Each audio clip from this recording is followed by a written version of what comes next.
The key thing that we draw in our report is not around just the top line customer count, it's the dormancy. How many of these customers are actually actively engaged with that banking provider? Because that represents your true customer base. The rest is just wasted money. A partnership and ecosystem strategy needs to really come to life. And unless it does, you just bring on logos and big name partners, but it doesn't translate to any meaningful downstream revenue or P&L for the actual banking provider. If you think what is the natural advantage of a bank relative to other non-bank institutions, it's the ability to take deposits and therefore have the lowest funding costs. And if you are going to leverage that, use that in a lending game. You have just heard from Benjamin Quinlan, the CEO and managing partner of Quinlan Associates.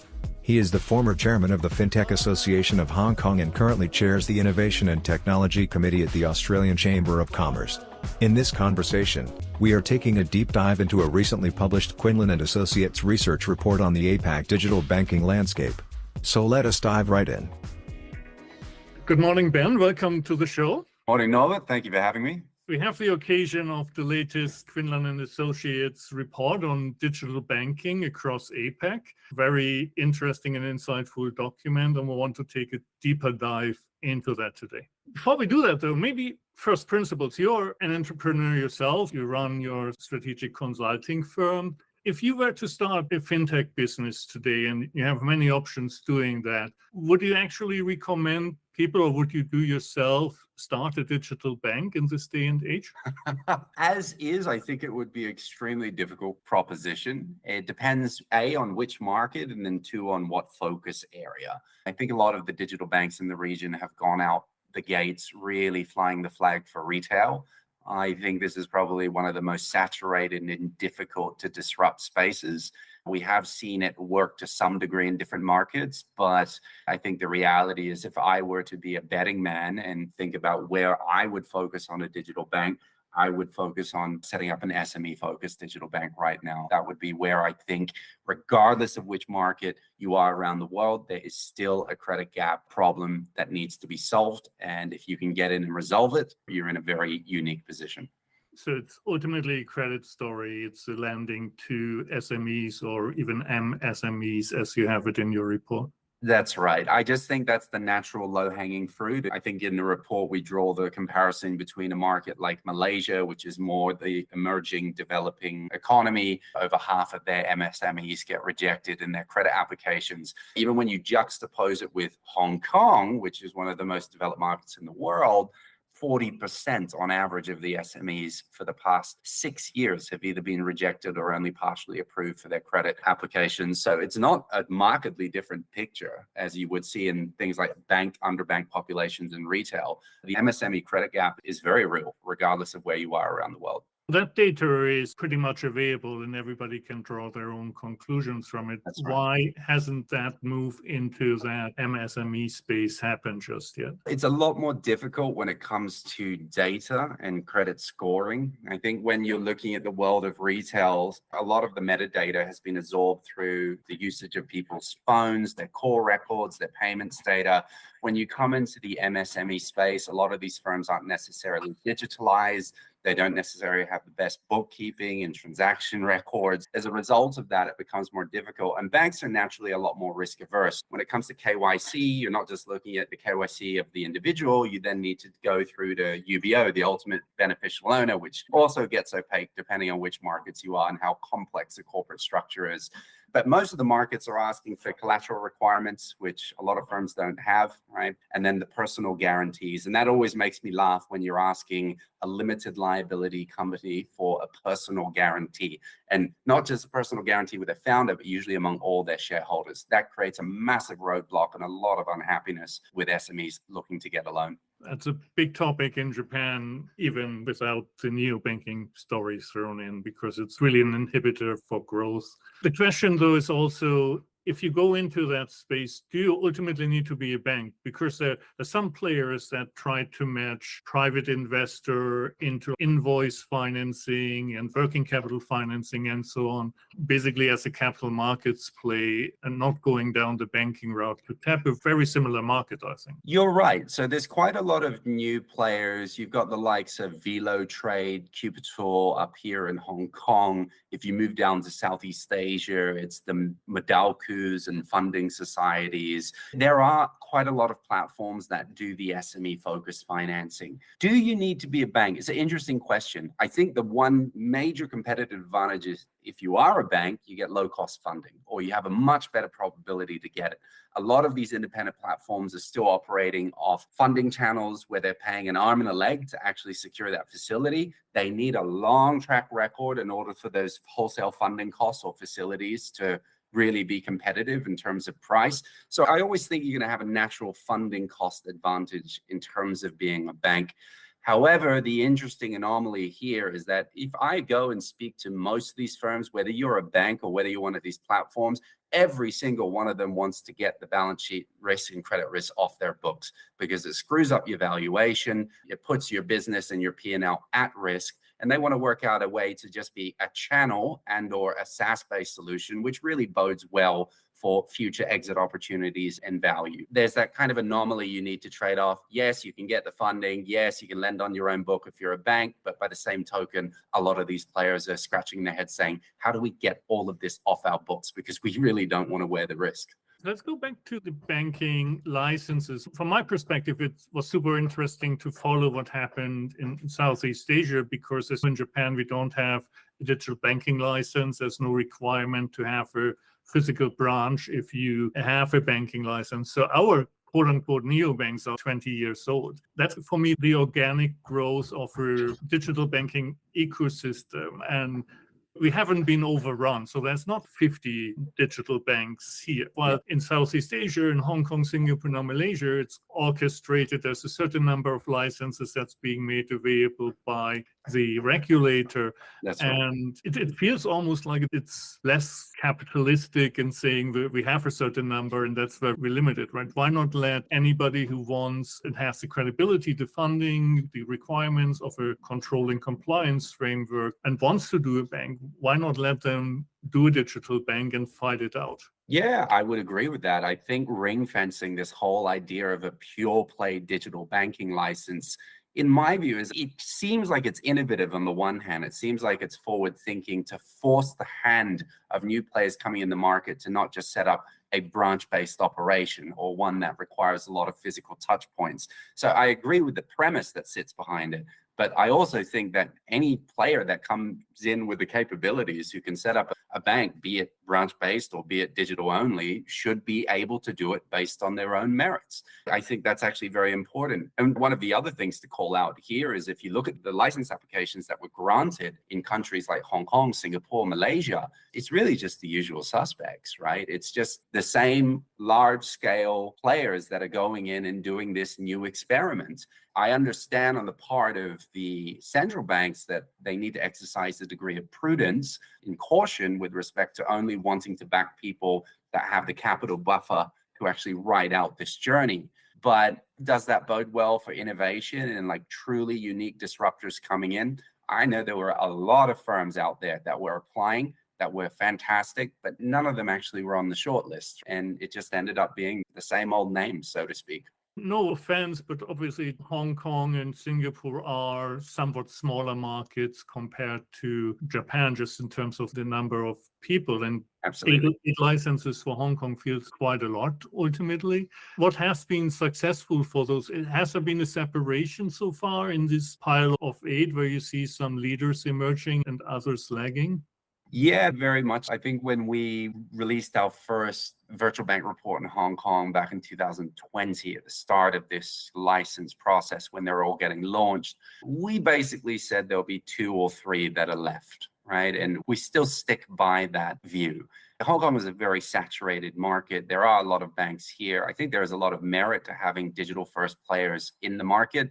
You've seen that in terms of the reflection in customer count. So the leading virtual banks have an excess of 500,000 customers. So they've done very well in terms of driving up that uptake, particularly for the younger digital savvy generation that don't necessarily resonate as much with the stiff branding and feel of some of the banking institutions here. But the key thing is really winning the war to monetize that client base. We all know in banking, it's about the actual amount of money you have on your books and how to make that go to work.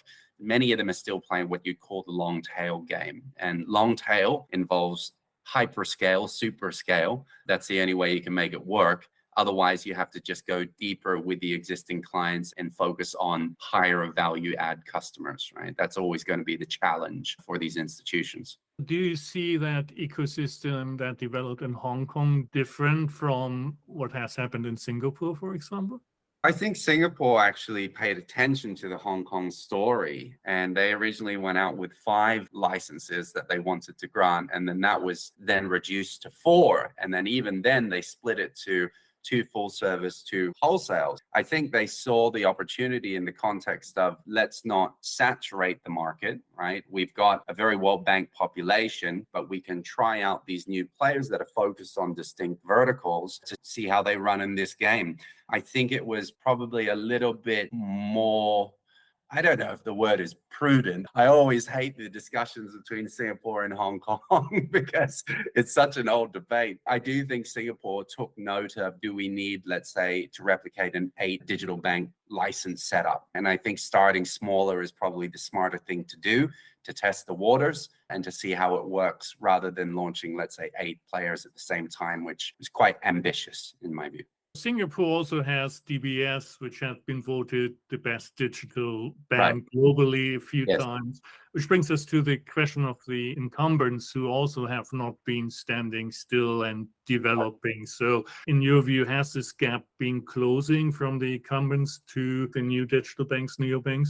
Very much so. I think on the retail side, a lot of the app consumer functionality digital journey has improved markedly since the onset of COVID. I think the first thing that you actually noticed was the price war. So when a lot of the fees, discounts came in with the virtual banks, the incumbent banks just slashed all their fees to match. So it was like, now you have no pricing advantage. What's next? What are you going to do next to topple us? And it's very easy to switch on the fees and switch off the fees. You've actually seen with a lot of the virtual banks, oh, let's bring on customers. And you saw it with some of the ones in the UK. Oh, now we've got them on, we'll switch on some of the fees that have been off all this time. And it made people extremely unhappy. So you need to think about that pricing model very early on. And it's an easy way to win customers. You can say everything is free. We give you cash back. We give you a discount. We give you a sign-up reward. Fine. But the key thing that we draw in our report is not around just the top line customer count. It's the dormancy. How many of these customers are actually actively engaged with that banking provider? Because that represents your true customer base. The rest is just wasted money. You spent a fortune to bring on a whole bunch of people to sign up, give them money, and they've gone, thank you. And I'm just going to bank with my traditional provider. That's how the European story has played out for many neobanks, right? That they are holding secondary balances, but the primary account where the salary goes in and most of the expenses go out is still with the incumbents. That's where we see some separation there nowadays as well, I think. I agree. Unless you win that primary salary kind of payroll war, I think your quest to attract deposits, which you can then leverage into your lending business or a wealth business or other fee-based products, is going to be far more limited. We call that out in the report. I think the average virtual bank deposit in Hong Kong on the retail side is roughly around 3,000 US, which is still significantly larger than places like the United Kingdom, where it's more like 300, 400 pounds. But when you compare that to an HSBC, where the average retail deposit in Hong Kong is 60,000 US, you're dealing with a very different kind of proposition in terms of what you can make go to work. This is always going to be the battle. I've heard some of the virtual bank CEOs say, no, we're fine as long as we can be the best secondary bank account. And my view is, all right, do you actually want to win the war for primary? Because I think there is scope to do it, but the life cycle to actually achieve a very favorable end result means you're starting with very early generation, young customers, low income earners, and then hopefully keeping them through the life of their banking journey. If you need to get through the life of that banking journey, that would be a point towards saying this actually need to be the known players that have sufficient funding and backing. A startup that needs to wait 10, 15 years until this student becomes a good income earner, it can hardly survive that. If you look at innovation, very often all the components are known and you break it down in your report as well, all the things that can be done in the digital experience journey, in gamification, and so on. There are hardly any secrets anymore. It's a question of how do you combine this most attractively for your consumers or the segment that you're targeting, and what's been your experience and what works in that regard? It's very true. Let's just face it. Banking world is highly commoditized. Products are very comparable among different financial services players. The key thing is really around the engagement and the experience. There's not much more you can do beyond that. Make it as simple, as easy, as intuitive, as heavenly possible, and make it engaging. Most people, we go to our banking apps. I'm with HSBC, so I go to my banking app to do a defined task. I go there because I need to transfer money. I go there because I need to convert some currency when I'm going on a trip, whatever it might be. Beyond that, is there much pull for me to exist within this ecosystem? Everyone talks about this utopia of developing the super app, where you become that centralized touch point for all of your daily needs, whether you're out shopping, ordering online, you book a flight, it's all centralized through this one app, because we all have app fatigue and we don't want to go on 50 different apps to lead our daily lives. That's no fun. I think any provider that can master this kind of full suite of financial services and lifestyle offerings is going to do very well. We've actually seen that happen in Russia with the players like Tinkoff Bank and so on. I think they've really nailed it in terms of how they've developed that proposition. I think it's going to take a lot longer for players in Asia Pacific to do it. There are naturally some wild cards where I would look at something like Grab, and I would say they have technically an ecosystem which could develop and support this proposition for their bank in Singapore. But I don't think it's going to be so straightforward. And the ones where you've seen absolute like dominant penetration, when you go to the likes of Korea with Kakao, it's because of Kakao Talk. That's the communication channel. That's the thing that people live and breathe in Korea. So you naturally pin a financial services organization on the back of that. Guess what? The FS component becomes a part of your everyday life now, right? Because that's the platform you use to communicate. It's not an easy play. And you've seen very clearly the tricks or the techniques that the banks who have become profitable have utilized to actually achieve this. We make it very clear in the report. The ones that are retail focused, this is super scale and really leveraging that parent company brand proposition and ecosystem. If you have that in place, that's very powerful. Otherwise, you have to build it, and building all of those partnerships from scratch and working out, do you align with value proposition? And I've seen a lot of these signed up, but then the question is, the clients will come to me and say, we've got these great partnerships, but we've got no downstream volumes, or they're technically activated, but they're not achieving any meaningful move of the needle. This is so unbelievably common, where a partnership and ecosystem strategy, which is what we say is so important, needs to really come to life. And unless it does, you just bring on logos and big name partners, then it doesn't translate to any meaningful downstream revenue or P&L for the actual banking provider. I find Kakao Bank an interesting example to talk about as well, because ultimately, were they making most of their money already, and that's projected to grow this year, next year as well as mortgages. So we're going back to the lending story, right? That's right. And of course, they, compared to the incumbents, actually saw an outflow of deposits. Kakao had an inflow. So they seem to be, even if it's still small, but they seem to be taking some market share. It's ultimately a lending product that drives the revenue. That's right. That's right. And most of the banks, it is ultimately the lending product that drives the revenue. All the interchange fees that you're getting off payments, given the discounts and rewards that are being attached, a lot of these are used as loss leaders. If you think, what is the natural advantage of a bank relative to other non-bank institutions, is the ability to take deposits and therefore have the lowest funding costs. And if you are going to leverage that, use that in a lending game. It might seem unsexy to look at things like long-dated mortgages or other products, but we also saw that with Oak North. We saw that with quite a few other players that said, you know what? We don't have to necessarily be the sexiest. We just focus on bread and butter, what is proven in banking that fundamentally is just not a good experience for customers who bank with incumbents. And I think that's clever. That's not trying to reinvent the wheel. That's trying to reinvent the experience on the same product. What about in terms of ecosystem, any non-financial retail player or consumer goods player who then wants to offer, and it takes us down the road of embedded finance or banking as a service offerings, right? Where you have already the captive customer base.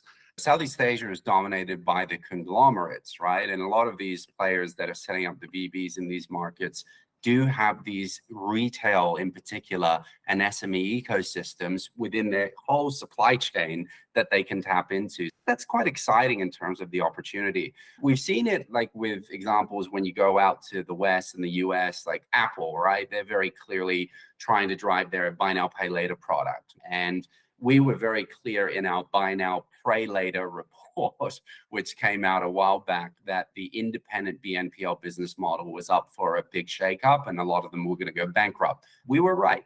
And we were very clear as well that the payment providers and some of the traditional incumbent banks, as well as the tech firms, have the customer base and have the firepower to get into this. So we've now seen that prediction transpire. I think the other area that's quite interesting is really around the telco ecosystem. And I think telcos that can nail this will be very well primed to do well. And you're in Japan at the moment. So, you know, one of the prime examples is one of your telcos called KDI, right? They've spent a lot of time building their one-stop shop FS platform. They've done that by buying, building, and partnering with different financial services companies simultaneously. The buying process, they bought AU Jibun Bank, right? That's leveraging AI with MUFG, who's the majority stakeholder. They also bought AU Kabucom, that's the online brokerage business of MUFG, and they acquired a 49% stake. AU Pay, right? They did that as a build. That's their own e-wallet with their reward systems embedded. So that acted as the gateway to these other financial services. And then they also did the partnership to form AU Asset Management, and that was partnering with Daiwa Securities. So they basically built, here's the banking platform, here's the brokerage platform, here's the payment platform, and here's the investment platform through these different partnerships. And they have the captive customer ecosystem, 32 million AU Pay members. That's a big, smart, strategic play in terms of how a telco that dominates a huge customer base can really add value to people who are on their phones all the time. It comes back to, do we need a bank? If wallets provide the functionality that you need in your daily life, everything that you've just described, right? A wallet tied to my phone number that can hold a certain amount of cash, and anything that goes over a threshold that is not allowable from an AML perspective, you put into money market funds or investments, etc. Again, maybe you need a bank as a backstop behind it, but technically you can live your life out of a digital wallet that is tied into your phone number or even without your phone number. I agree. I think banks will become much more funding channels rather than the core providers themselves in certain markets as these other non-banking sectors step up and start to develop their financial services proposition. But the funding channel is the most important, low cost funding, right? The other side of it is arguable, whether you need the compliance and or regulatory oversight of banks. That's obviously been called into question so many times with recent bank failures. How robust is this?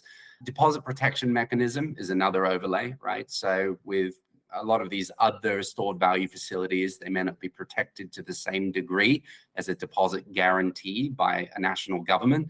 So there are elements associated with trust. But again, even in the current banking crisis, we're seeing many of the smaller regional banks, even in the United States, have seen a massive outflow in customer deposits, and they're all gravitating towards the top of the pyramid of the perceived safest banks in the world. And even when you look at the likes of Credit Suisse, which had a perception of being extremely safe as a Swiss bank, we can see very clearly that's not always the case.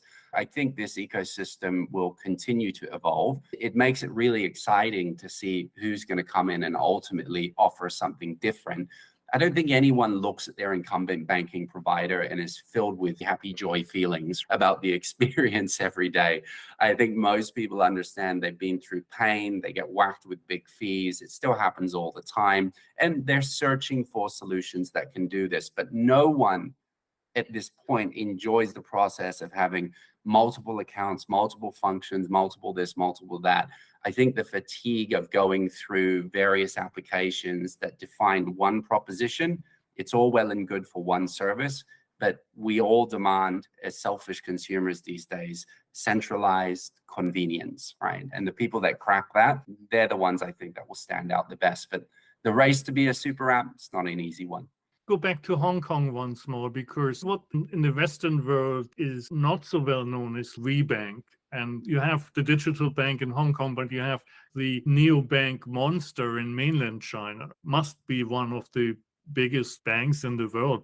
300 million customers? 360 million retail and 3.4 million SME. Otherwise, we use Nubank in Brazil as an example, but they are maybe at 80 million these days. So WeBank is still a multiple of that. And that's a story that you don't hear that much about in the West.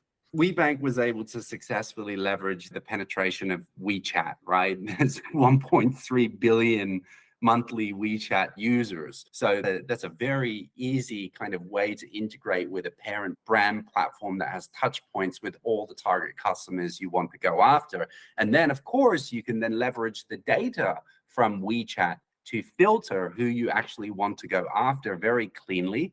And their lending model is quite different, right? They do the collaborative lending model.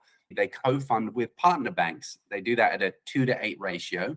They share the income at a 3-to-7 ratio, that interest income, and they earn 10% on a channel fee on top of that. So it goes to my point of they're not wearing all the risk on their books. They're actually sharing this with partner banks that also want to leverage their balance sheet, get additional interest income, but don't necessarily have the data that a WeBank would. An extremely successful business model. I have a lot of admiration for what they've been able to do, and they're very profitable. They generated about 1.5 billion in profits last year, and they're still growing fast. Kudos to WeBank for their growth story. It was this collaboration with other banks that I was after, because when we talk about ecosystem, we often mean complementary industries, some retail and whatever else. But here it's really an ecosystem of banks across China that they've built. It's a very different type of ecosystem. Yeah, let's say you're sitting on a very low LDR, right? Your balance sheet is not optimized for the assets and liabilities. And part of the mandate from your management is you need to generate more interest income. We've got way too many deposits on the books, and this is costing us money. And you can either pump it through your own credit teams or slow processes and things that take a lot of time, take a lot of cost to actually fulfill a loan. Or you can partner with people that are experts in this and say, why don't we just ride with your distribution channel? And why don't we share some risk with you? We're partially protected on our downside as well. So it does make a lot of sense. Not every single bank is going to be biting on that, but I can assure you there are a lot of smaller regional players that are like, how do we grow our lending book? And how do we grow it in a way that doesn't cost us a fortune? So these partnerships do open interesting propositions. You're actually seeing as well some of the SME lenders, and we give the example of Oak North. So Oak North mastered it in the United Kingdom. When they went on their offshore expansion strategy, they are offering credit scoring as a service. That is their international expansion model. We nailed this for the UK. How would you like us to develop this kind of a model for you offshore, and you license it from us, right? And you pay us a SaaS fee. What an interesting model. Now, Of course, many of the actual SME banks are considering this. I know quite a few are looking at it. Like, we've mastered something that the traditional incumbents can't do, piggyback off our technology. But there's inevitably a process where you have to share risk or wear risk at the start to prove that it works, to prove that you're not going to blow out NPLs from the bank's books. And you can structure different commercial arrangements to ultimately arrive at an outcome that works for both parties. And they augment over time. And it goes back to one of the first comments that I raised during this session, which is even the SME lenders want to get most of that balance sheet exposure off their books, because these are technology plays in their view. You don't want to be valued at price to book. You want to be valued on the basis of your SaaS multiple, right? Your revenue multiple. And they all understand this. They all would like to exit. Not many of them are really keen on being a traditional bank, especially from a valuation perspective.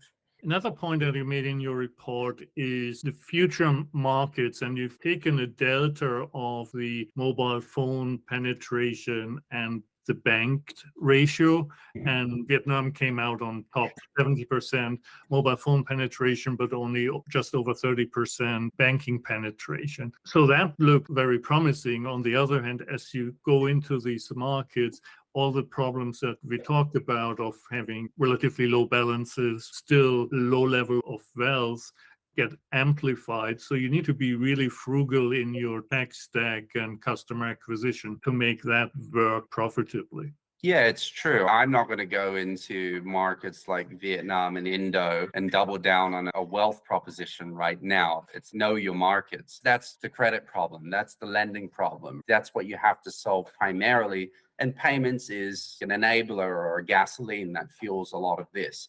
But by the same token, even if you're looking in more developed markets and you're trying to develop that wealth proposition, as I say, Hong Kong, the lazy cash balances sitting at the incumbent banks, it's very hard to get that money out of the banks. So let's just take Robo. Robo penetration in Hong Kong is very low. It's extremely low. It's growing, but there's this magical 500,000 US to 5 million US sweet spot. That's what everyone wants to target. We've seen some of the banks launch their premier branches or other things that people just go, is that really it? Like, I'm technically high net worth, but I feel like a glorified retail customer. And all of the private banks have increased their thresholds now to 10 million. You want to bank with JP, Goldman, you need 10 million US dollars. So there's this massive white space of just completely dissatisfied customers paying 150 basis points for a subscription fee to buy a bloody mutual fund with their bank, plus the annual fees. And they're going, why am I paying all this money? So we get the proposition, but part of the story, and I often joke about this, is I'm half Chinese myself, and Asians love to gamble. That's why you haven't seen the ETF story or the passive story take off as much here. We all think we can beat the market. Go to any casino around the world, you'll see who's trying to beat the house. So I think with that perspective, there is still a long education story that needs to be delivered here, particularly in certain markets where you're not going to beat the market. You're not going to outperform the market. There are services that can really reduce costs. And I tell you, your delta over the next 30 years, just from fees alone, you're going to have 30, 40% more in your investment account. But that's a painful, long, and expensive story to tell people. And it's not easy to flip someone with $2-3 million in their bank who's a professional lawyer or banker over to one of these platforms through a social media ad, where I think that demographic responds quite differently. I've been in Japan on and off for 25 years, and everything you just described with a large bank balance is very much true here as well. And nobody's been able to crack that. If you find a way to crack that, and sounds like Hong Kong is the same, right? Then there's a lot of money to be made. I think if the incumbents have the appetite to develop these digital wealth propositions themselves, of which some of them have done, and they've been enabled by the B2B wealth tech, such as the QuantaFeeds, the Bamboos of this world, I believe there's a lot of potential there. There's trillions of dollars sitting on the balance sheets of these banks, idle, doing nothing. And key question is getting them to extract the money out of their primary banking provider into a separate app where there may be concerns around who custodies this and is it safe and is it protected. If the banks can just make this simple, if the banks can offer, hey, every time you put your salary in, why don't you put 10% into this investment account, right? This digital investment account. We'll look after it. We have our own robo tools. What's your risk profile? What are your preferences? What themes you like? And let's construct something that just sits there and grows, hopefully, over time as you bank with us. Many of the banks haven't got this in place, and they're still using the RM product push model. And I personally hate it. And just 2 weeks ago, I was pushed quite aggressively a product that I didn't necessarily want. I gave 30 minutes of an explanation as to why I disagreed with the bank's view on it. Eventually, I was sold into buying it. I lost 15% 2 weeks, right? So it's my responsibility at the end of the day. But I think that none of us really look at this experience and say, this is positive, this is enjoyable.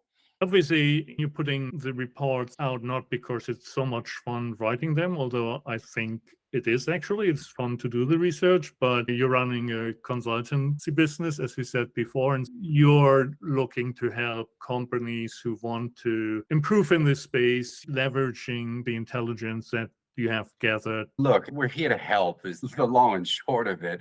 I don't make the marketing so explicit. We don't conduct that kind of marketing and advertising approach. We take a lot of pride in our research, and many of the things that we say may not make people happy, and that is okay. As long as they're factual, as long as they're grounded in data and evidence and real life stories and things that we've seen, we're happy to tell the market. I often joke it's quite counterintuitive at times to release a report called Buy Now, Pray Later, send it to 150 Buy Now, Pay Later CEOs, and basically say, hey, this is our take on your business.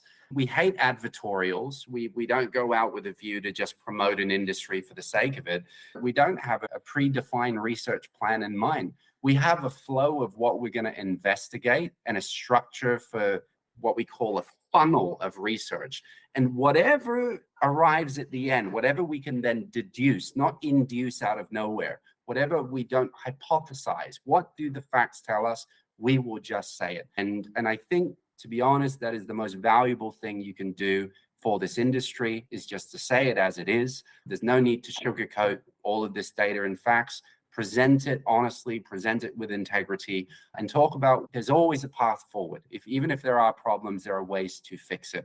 And hopefully along that journey, we add value to our clients in the process. But yeah, it's been a fun experience and obviously something I love doing. So it's when you talk about fun writing this stuff, we absolutely love it. Great. That's a very good note to end on. So thank you very much, Ben. Really appreciate the conversation, and we'll obviously share the link to the report in the podcast description as well. And for anybody who hasn't read it yet and want to dive deeper post this conversation, please do take a look. Yep, excellent. Thanks, Norbert. And anyone that actually wants to read our reports, we're one of the few firms around the world that does not ask for your email or details to download it. We know no one likes to get pestered, so it's all freely available. Just click on it, read whatever you want. It's all freely available. Thanks a lot. Thank you, Norbert. Much appreciated.